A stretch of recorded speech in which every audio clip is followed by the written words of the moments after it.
democratic dispensation, and after, as we all know, the history behind the Ghana media in terms of where we started from as a private media. Before then, we were all glued to the GBC channels, and by the grace of God, through our senior comrade and veteran Reku Brovian and the team, bought the Radio Eye, and that was about 1995. Yep.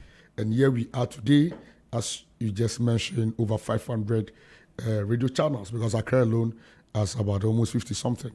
Kumasi, same. Takrade, 40-something. And so, you understand, so we really there.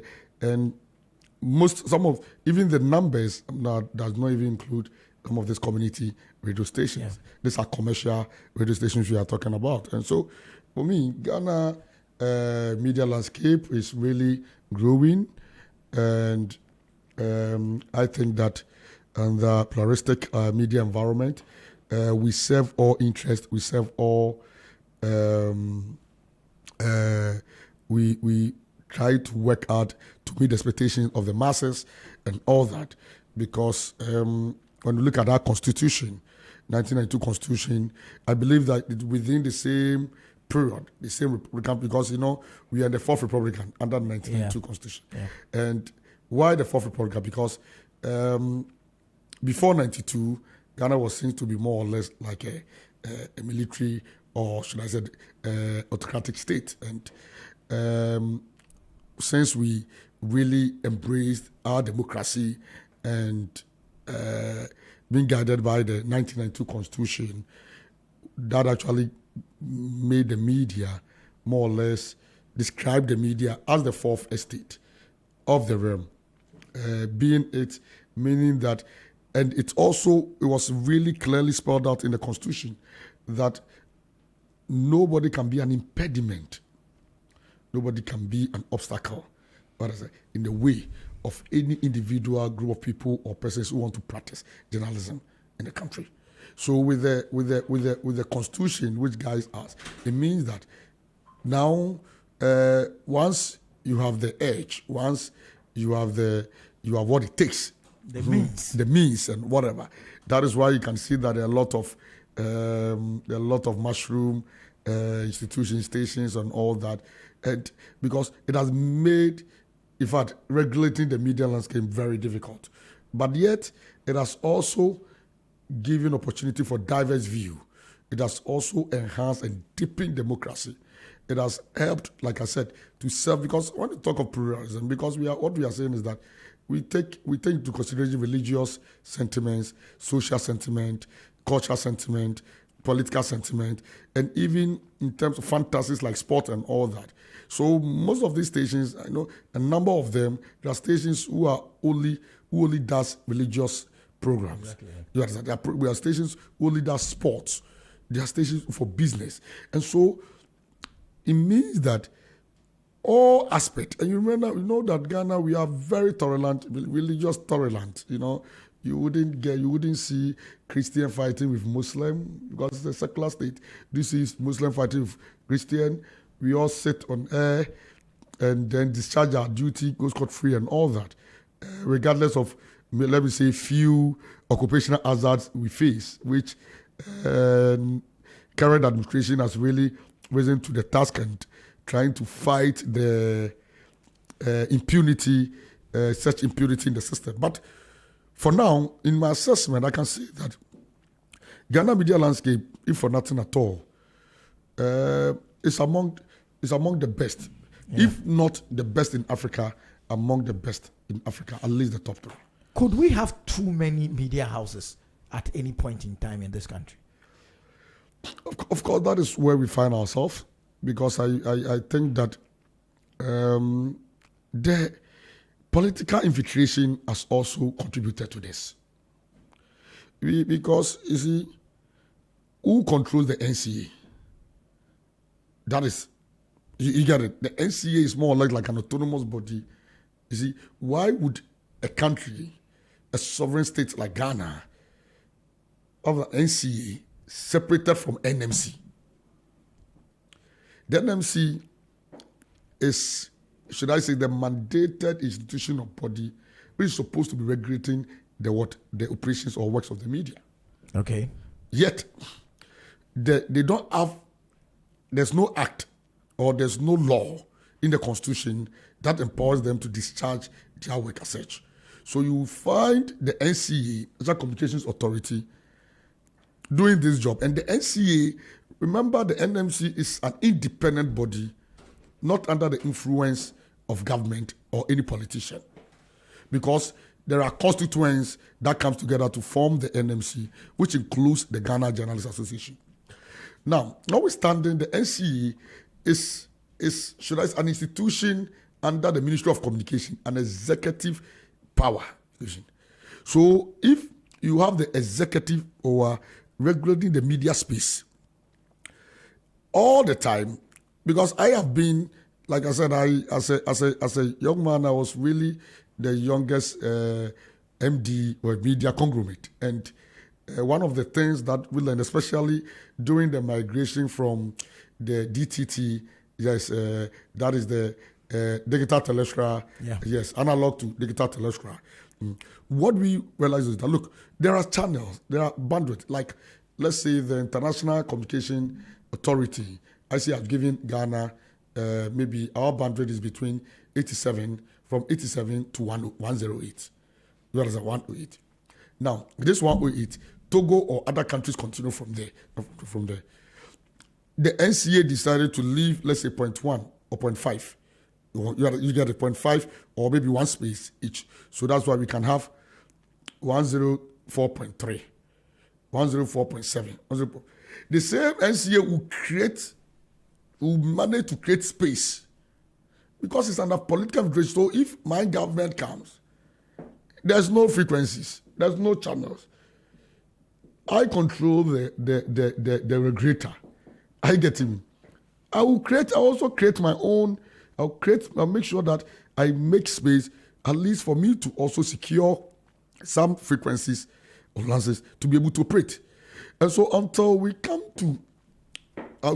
to a point where we all feel that, look, because the space as at about 10 years ago, we were told that there was no even radio frequency. We bought our radio frequency. In fact, it was transferred to us from a private owner. We bought it almost $2 million. Then, because there was no radio frequency, it was scarce. From that time to now, there has been more than 10 to 15 new frequencies that has been created. So why was it, you understand, there was no, and it's the same space. So if we don't really look at our laws very well, we see it is high time. We have been championing this. And I believe that a call for constitutional reforms is really key, which we've already started because recently GJ was actually, my general secretary led a team to the IEA debate on the constitutional review, especially on the media perspective, what we need to be done and all that. And some of these issues came up.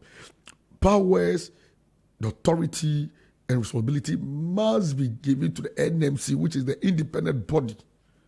So if party A or B is power authority, you cannot influence NMC to say that do you understand? Now, under the same space, we migrated from the analog telescra to digital telescra in 2016.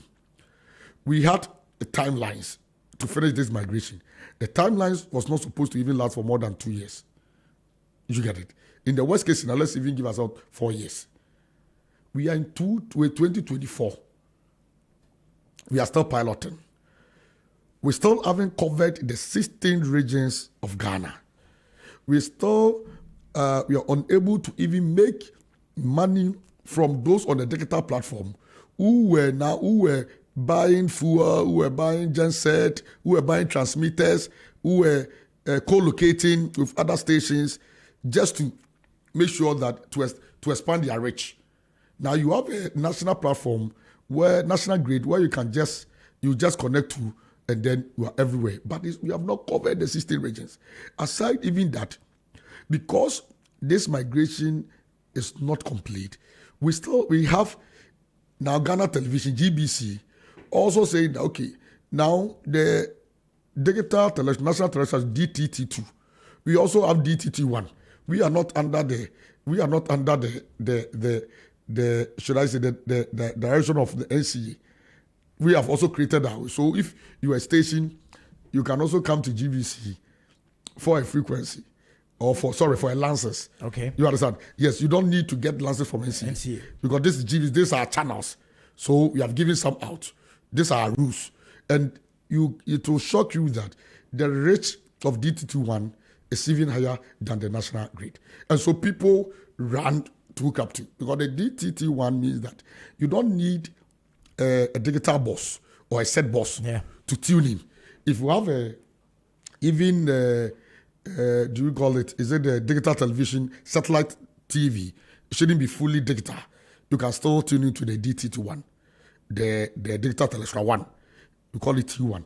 The T2, you need a set bus, or your TV must be fully digital to be able to tune into the T2. So you look at the difference. So they came and they have about 25 stations, TV stations. Until we complete this migration, this TV station is still there. Yeah. Elections 2024. The media is going to play a pivotal role in everything, but especially in the security space. Media houses calling the elections before EC comes up and all that, using certain nice clauses and saying we have not declared, we have just called and all that. How do you think the media can ensure that their freedom, the freedom of the press, is not compromised during the 2024 elections? Yes, I think that the media is not responsible in ensuring that our freedom is not compromised. Okay, that's a very good point. Yes. Could you explain that? Why are you are the media, why are you not responsible? Because if you did something, it could compromise your freedom. Or for you, no. You see, so far as the media is operating under the guided by the ethics of the profession, there is the DJ Code of Ethics, there is GIBA Code of Conduct, and all that. Once you are within the professional ethics and discharge your duty as follows, it is the responsibility of the state and the system to provide, to make sure that the security of the media is not compromised. Because one, in a free environment, like I said, the media serves as the bridge or the link between the governed and the governor, between the people and the government. And if without this bridge, who will carry the policies of the government to the people? The government, look, let me tell you something that happened in Senegal. Is it WAV television or so? The independent, like the NCA, Education Authority, closed down the TV station for no, should I say, apparent reason, and very, very unprovoked grounds. And the partners, like what we are doing here, the media stakeholders all came together, led by the union, the Senegalese Union of Journalists, like the GJ, came together and decided to issue a communique that they were blacklisting the government, the presidency. They are not, in the next few days, starting from, they gave a date, I think the 12th of March or so, they are not going to broadcast anything. They are not going to make the president, the policies of government known to the people. They are going all blacklisting government, ABCD, so the we need votes down. As soon as the president then got the news, look, within a day, if the media decide to shut up and keep quiet on the on government, who would the government be serving? The government is there for the people. The people are not there for government. We should have. You see, this is the This will be the position. This will be the understanding as a country that without the media, executives or government cannot thrive. And so what we are saying is that whatever it is, being it calling, being it whatever it is, once the media house, once you don't breach any law, once you don't breach any ethics, once you discharge the work, like I said, the media brings to bear whatever happens during elections. Even before 2000, if you remember, when, like I said, it was only GBC and all that, we had stations like Peace FM that emerged in 2000, and the first station to be the first local or Cree-speaking station. And you realize that, remember, during election, everybody will be glued, our mothers, our family will be glued to it because this is our local language. We want to know people who take notebook. I don't know if you remember, notebook and take me writing. When we mentioned just a constituency, then the police station, we writing it as if we are doing collation in the house. It gives, at least it brings the people to speed as to whatever is happening. It makes also the citizens or the people also follow have progress report. But what we are saying is that whatever the media put out there, like you said, is provisional and what is not certified. The only institution that is mandated, and that is why the media does not declare. You cannot declare. You put out there. Now, DJ has something coming up. It's a surprise. We have something coming up. And this election is going to be very, very massive. And we are going to work together with the EC. You understand? Yes.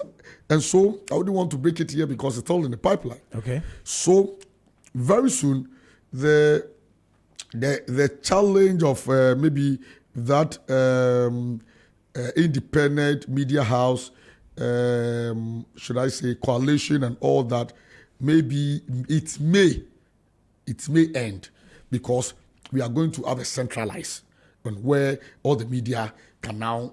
So no one can call their own election headquarters. Of course.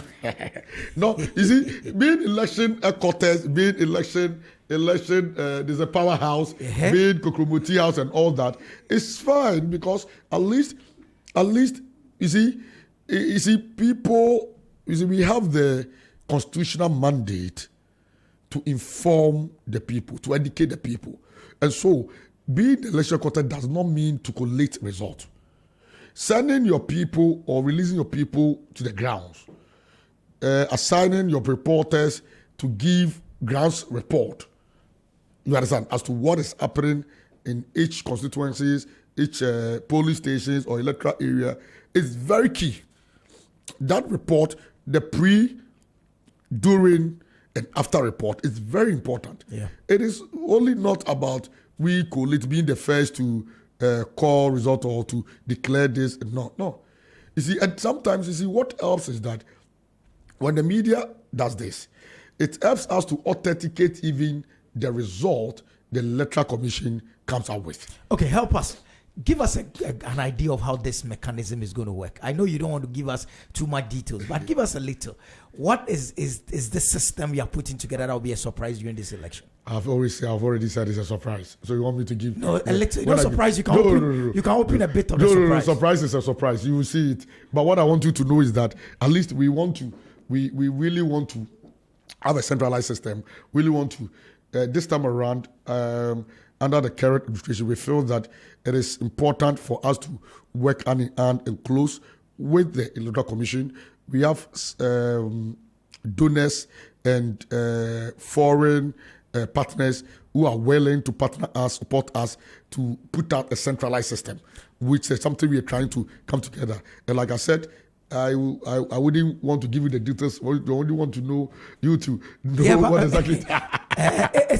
It's 9 a.m. and we're here with Mr. Albert Kwabena DWUMFOUR. He's the president of the Ghana Journalists Association. I want to find out from him on this very score, how well have you engaged various media houses on this centralized system you want to put together? The reason being that for some media houses, this is more like a unique selling proposition. This is something that like a competitive advantage that they have during election years. So if you are now going to put it in the centralized system, they would lose that competitive edge. Would they agree to be part of this centralized system? You see, it will not really compromise or to not really take away the job of any media house. It will not. I am saying that this is let me use the politician was in the pipeline.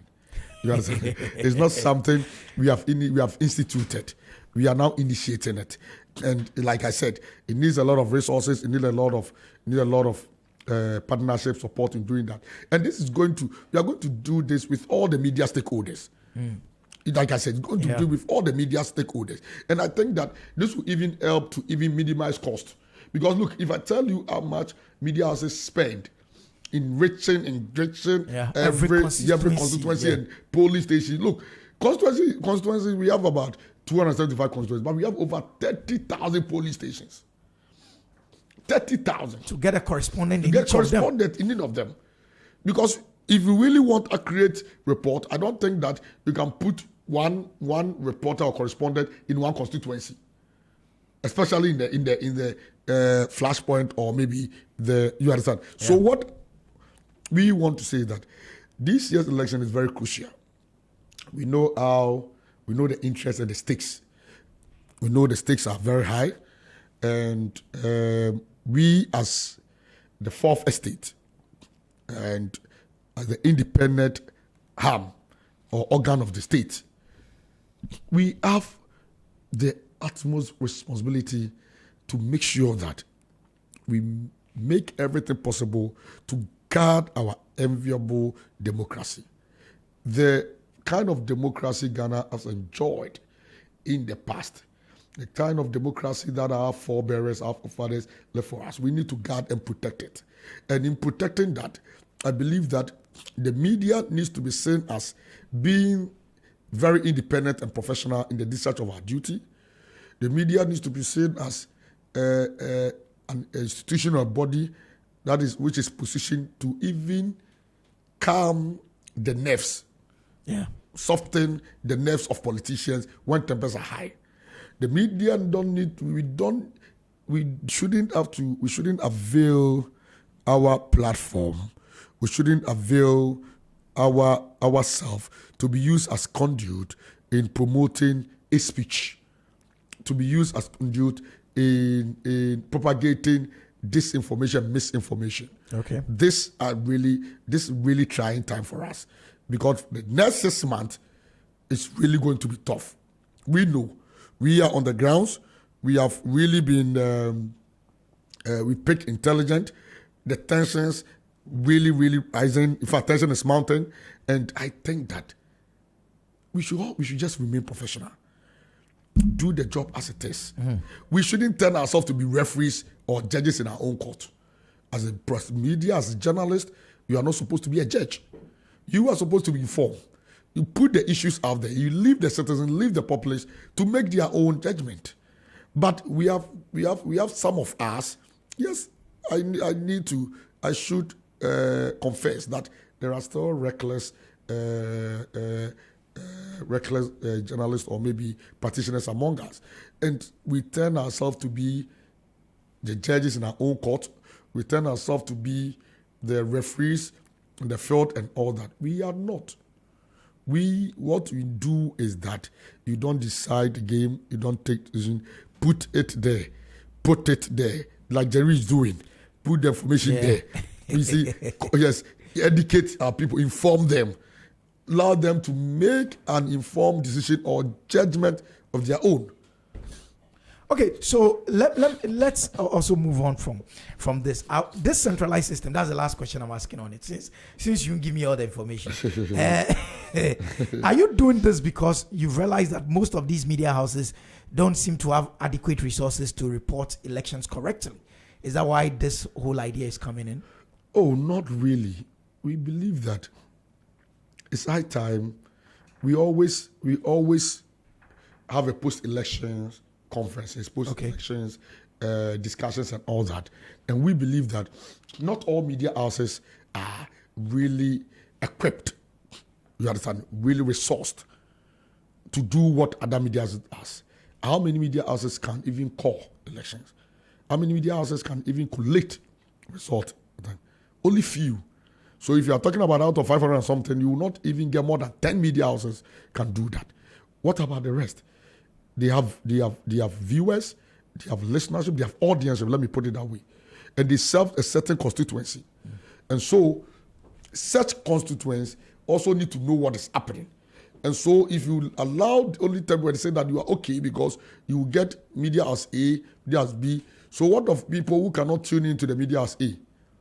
Or who are not glued to? So I believe that we are not serving anybody's interest. We are serving the interest of the public, of the citizens.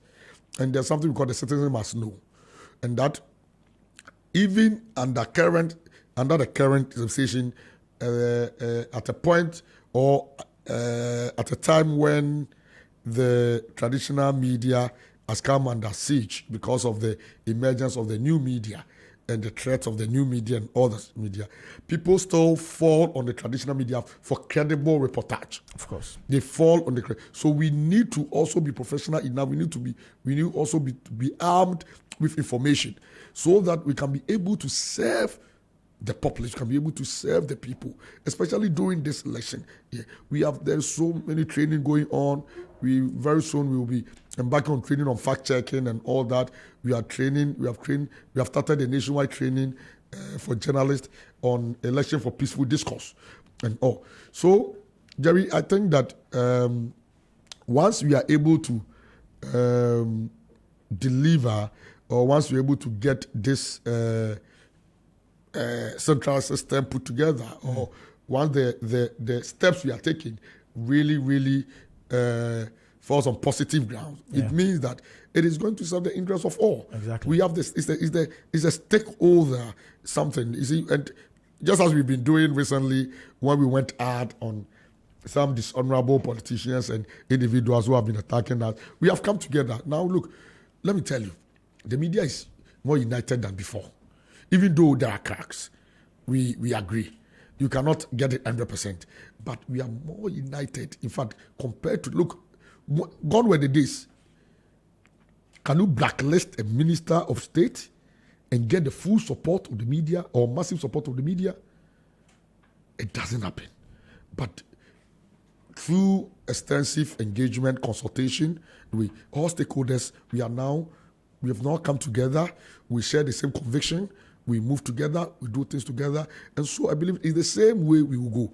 And I believe this year's election will record the best in terms of professionalism of the media. How can journalists ensure their own safety while reporting this year's elections? The safety of every journalist is our personal responsibility. Okay. Of course, because you see, we are in a system where journalists do not even feel safe in the hands of even the security agencies who are supposed to even protect us. I have said it time with that number, that if there's security in Ghana, our men and women in black, in uniform, they fail to protect us. We will protect ourselves.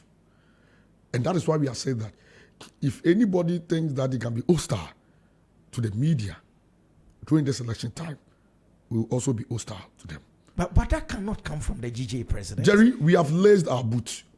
It is time for us to end impunity against journalists. Journalism is not a crime. We render sacrificial services to the nation. While people are asleep, journalists will be on the ground. A journalist died a few years ago through fire, whatever, explosion or whatever, tanker explosion or whatever. So many journalists have died in the line of duty. Journalists are arrested for no just cause. They said what? The Electronic Communication Act. What did he say? False news publication. In 2001, the repeal of the Criminal Libel Act, when free speech was being criminalized, journalist, President DWUMFOUR then, and the then minister, Attorney General, who is our current president, felt that how can you criminalize free speech? Defamation is more of what? Of civil than criminal. They saw the need, and I give credit to President DWUMFOUR, who was then the Attorney General, saw the need to repeal the Act that criminalized defamation and then free speech. Today, the police are suddenly found across under the Electronic Act, which wasn't meant for journalists, but now using it on journalists. But Mr. President, if you start calling boot for boot, Jerry, don't you stand the chance of being accused of being a militant president, pushing journalists to go ahead? Jerry, it's not militant. We have suffered impunity for too long. Look, let me tell you, from 2020 to date, we have recorded more than 50 attacks on journalists, about 60 attacks on journalists. But the solution cannot be journalists lacing their boots. Lacing our boot is that, like I said, first, we are taking our own personal security in our hands. How? Give me practice. You're going to go to reporting election with private security men by you or what? No. You see, Jerry, whatever you do, sometimes journalists, we risk ourselves and get into trouble. Because in the midst of confusion, in the midst of state, journalists, first of all, one of the cardinal responsibility of a journalist, or the cardinal, every journalist must know, is that you need to be the storyteller. You understand? You need to be the storyteller. Don't become the story yourself. Become the story yourself. So, journalist, you are there to tell the story. But the moment you become the story, it means that you haven't achieved your purpose. And so, we always say that in the midst of, make sure that you guard yourself. You know that there's a confusion, something is happening. Now, then you are pushing closer. Okay, that's what you mean by guard yourself. Guard yourself. Always guard yourself. Always be in a position where you know that at least there's at least an escape. There's something. You need to be alive. We need to live to tell the story. And so what I am saying is that you don't engage in some recklessness. You make sure that you take your life very serious. As journalists, discharging this work, very dangerous work, you close and then you go and sit out there late in the night, maybe drinking with friends and other things. You understand? You don't guard your movement and all that. Interesting. You understand? Interesting. So, Jerry, what we think is that once we take our personal security serious, make sure that wherever you are going, assuming you are doing investigative journalism or you are doing in this, you link your phone, or maybe then there's a software which there's a proposal. Some people have done a demonstration for us. It's called an emergency software. So assuming that, okay, I'll link it with Isaac or maybe you or something. So in times of distress, I just have to press the emergency. I don't need to call. I cannot call. That time you cannot call. Exactly. Yeah. These are things. So we are taking steps to at least to create an enabling environment and to secure you understand, to guard our security, ourselves. Regardless, it's still the responsibility of the state. Remember, the security agencies do not, even though sometimes they will tell us that we cannot teach them how to do their work. But remember, they forget that they are also being paid with our taxpayers' money. If we can't teach them to do our work, why are you being paid for our taxpayers' money? You understand what I'm saying? Yes. So what we, as you see, we the media, are independent. You see, the three arms of government, there are checks and balances. You understand? There are checks and balances. There you see, separation of powers. This is what is happening between executive and legislature recently. So they all check each other. The only independent arm or body that has the oversight responsibility to ensure good governance and to deepen our democracy and also ensure accountability is the media. Thank you very much. That's the GJA president. He is giving some insightful views as to what is going to happen this year. Exciting times ahead for Ghana's democracy and the media landscape. Thank you so much, Mr. President, for coming through and having a conversation with us. We wish you the very best in your tenure, and we'll be here. Maybe next time you come for us to have a bigger conversation when this whole centralized system is up. Then we'll do that. Thank you so much, sir, for having for finding the time to come through. Thank you, Jerry. And let me also use the opportunity to also thank all of you for the massive support. In fact, for throwing your weight behind us at the just ended African Media Convention. I thought we could have a time to touch on this. Yeah. This was really, really the biggest thing that has ever happened to the media in Ghana. And for me, I think that kudos to all of us. It has become possible through the support of some of you and our constituents. And look, we hosted almost 400 foreign delegates. From all over Africa. I'm telling you, all over Africa, 40 African countries. 40 African countries. Ministers of state across the region and all.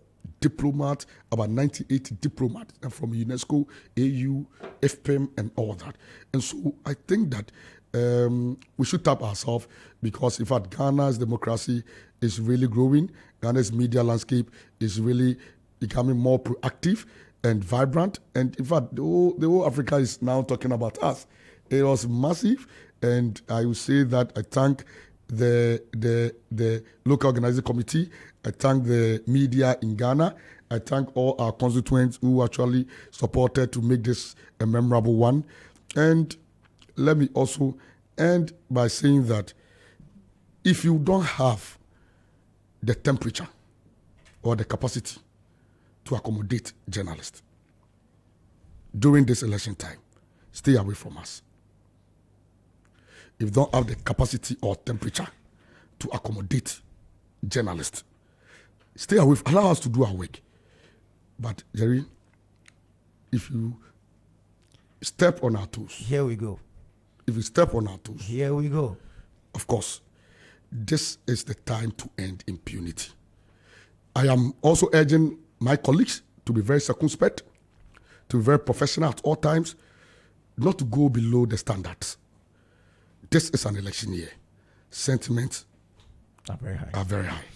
Let's do the needful, and let's be guided by the ethics of the profession. Once you do that, we are not going to protect the variant of professionalism. We will not. Once we discharge our work professionally, you can be rest assured that the GJ will always come to our aid. Thank you. Thank you very much. Albert KWABENA, the president of the GJ. You heard him right here on Z in the morning.